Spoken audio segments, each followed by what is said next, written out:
This past Tuesday, November the 29th, was a major day in the history of our people, really in the history of the world, but the world didn't celebrate anything, and most Jews weren't even aware of how historic the date it was. November the 29th, 1947, 75 years ago, this is how it's described in Wikipedia.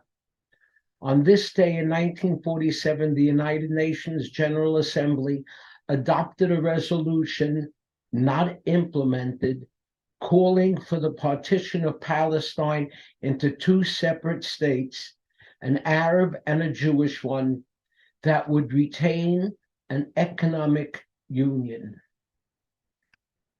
Well, 75 years later, they're still not maintaining an economic union. And there are still countries that haven't implemented the resolution of having the Israelis and Arabs living together. And not only not living together, but still some not recognizing the existence of the state of Israel. And most of the world still not accepting what we found in this week's Torah portion. This week's Torah portion, Vayeitzei, finds ourselves viewing Jacob packing his bags and fleeing for his life from his brother Esau and heading to Haran to live with his uncle Lavan. On the way to Haran, Jacob makes a stop for a night on a place that came to be called Mount Moriah. Jacob had a dream there, and that dream,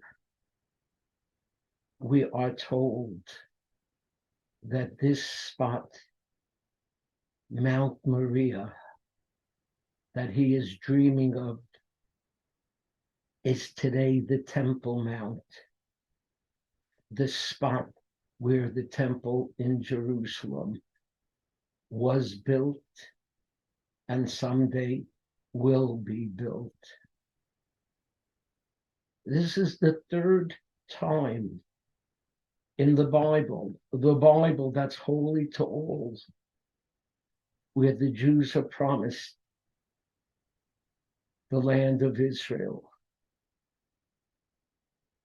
And yet there are countries that still have trouble recognizing Israel, and certainly recognizing this spot, the Har Habayit, which people refer to properly as the mountain, the Har Habayit, the mountain where the temple is to be built.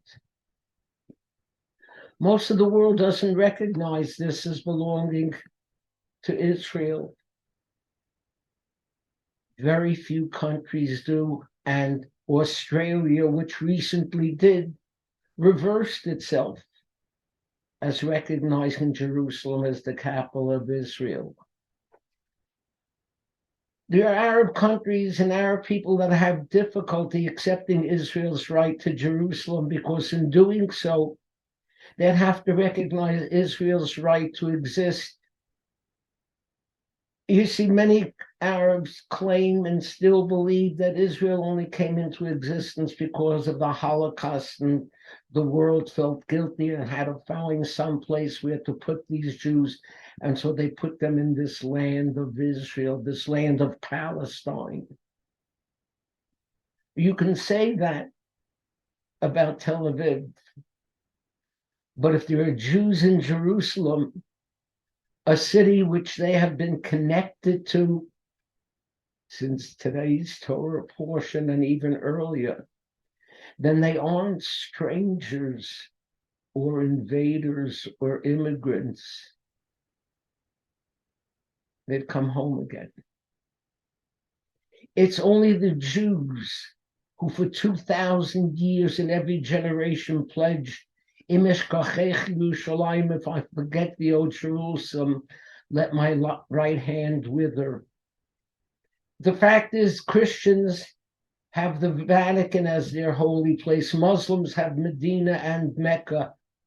Only for Jews is it Israel and Jerusalem.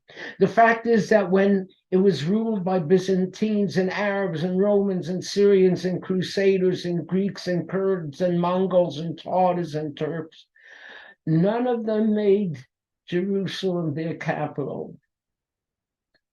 Only to the Jew it's sacred. This fact of the matter is, before 1967, when it was under Arab rule, not one leader of a single Arab country, not one foreign minister ever came to Jerusalem to pray.